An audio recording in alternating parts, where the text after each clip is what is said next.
Hay guerras que deciden el destino de un pueblo, y luego hay otras que forjan imperios enteros casi de la nada.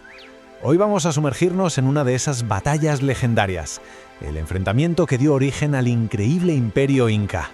Toda gran historia tiene un comienzo, ¿verdad? Pues bien, para los chancas, sus orígenes brotaron, literalmente, de aguas sagradas. Cronistas como Cieza de León nos cuentan que este pueblo formidable nació de la laguna de Choclococha, un origen mítico para un pueblo que estaba destinado a hacer temblar los Andes. Vale, con un origen así, de leyenda, ¿quiénes eran en realidad los chancas? Para entender la magnitud de la guerra que se avecinaba, primero tenemos que conocer bien a los adversarios de los incas. Ojo, que no estamos hablando de una simple tribu, ¿eh? Los chancas eran una confederación de pueblos temible, una auténtica superpotencia militar en la región andina. Su fama de guerreros feroces no era ningún mito, representaban una amenaza real, existencial, para todos sus vecinos. Sobre todo para el joven estado inca que apenas empezaba a consolidarse en Cusco. Y claro, llegó un momento, a principios del siglo XV, en que los chancas decidieron que su hora había llegado.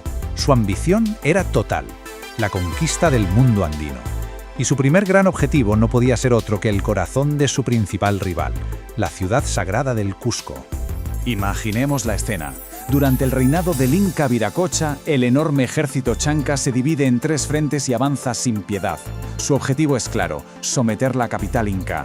La noticia de su llegada, como es de esperar, sembró el pánico absoluto en Cusco. Pero en el momento de la verdad, la respuesta del monarca fue, bueno, la peor que se podría imaginar. Las crónicas son demoledoras. El Inca Viracocha, en lugar de organizar la defensa, huyó aterrorizado. Un acto de cobardía increíble, abandonando su ciudad y a su pueblo a merced del ejército invasor. Cusco estaba a punto de caer, abandonada por su rey. Todo parecía perdido. Pero fue justo en ese momento, en la hora más oscura, cuando surgió un héroe completamente inesperado. Mientras su padre se ponía a salvo, el joven príncipe Kusi Yupanqui se negó en rotundo a abandonar a su gente. Se quedó allí con un puñado de generales leales para organizar una defensa que sobre el papel parecía totalmente imposible. Y aquí es donde la historia se funde con la leyenda. Se cuenta que en el clímax de la batalla, cuando ya no quedaba esperanza, Kusi Yupanqui tuvo una visión. Y ocurrió un milagro. Las propias piedras del campo de batalla cobraron vida, convirtiéndose en los pururaraucas, guerreros de piedra que se unieron a la lucha para defender Cusco. Ahora bien, aquí viene lo interesante. ¿Fue de verdad un milagro o una pieza de propaganda absolutamente genial? Es muy posible que la leyenda de los pururaucas fuera una forma muy inteligente de explicar cómo las tribus cercanas, que al principio se mantuvieron al margen, decidieron unirse a la batalla del lado inca, justo cuando vieron que la balanza empezaba a inclinarse a su favor. Esta victoria casi milagrosa contra los chancas no fue simplemente el final de una guerra. Fue la chispa, el pistoletazo de salida que transformaría un pequeño reino en el imperio más grande de la América precolombina. Tras la victoria, Kusi Yupanqui era el salvador de Cusco, el héroe indiscutible. Su poder era tal que cuando su padre Viracocha intentó regresar para reclamar el mérito, digamos que no fue bien recibido.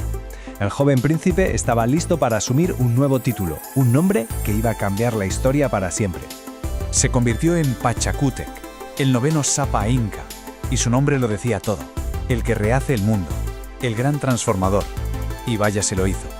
Se convirtió en el verdadero arquitecto del imperio inca.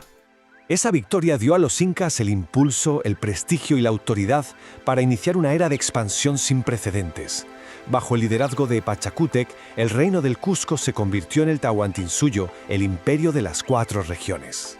Pero aquí es donde la historia se complica, porque la versión que acabamos de contar, la del héroe Pachacútec, pues resulta que no es la única que existe. ¿Cómo se escribió realmente la historia de esta batalla fundacional? Cuando los cronistas españoles llegaron, décadas más tarde, se encontraron con un auténtico rompecabezas. Al intentar registrar la historia inca, escucharon versiones que se contradecían por completo sobre quién fue el verdadero héroe de esta guerra crucial. Y como se puede ver aquí, el registro histórico está literalmente partido en dos. La gran mayoría de los cronistas, como Cieza de León, señalan a Pachacútec como el héroe, pero otros, y no unos cualquiera, como el mismísimo Inca Garcilaso de la Vega, le dan todo el crédito a su padre, Viracocha. ¿Por qué esta discrepancia tan enorme? La respuesta, al parecer, está en la política. Dentro de la élite inca existían diferentes clanes familiares, las panacas, que competían constantemente por el poder. Y claro, cada clan contaba una versión de la historia que glorificaba a sus propios antepasados. En esencia, estaban reescribiendo el pasado para asegurarse la influencia en el presente.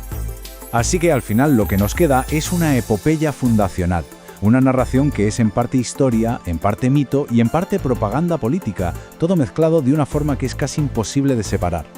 Al final, la guerra inca-chanca nos deja una lección muy potente.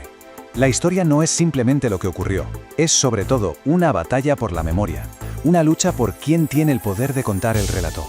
Una lección que resuena con la misma fuerza hoy que hace 500 años.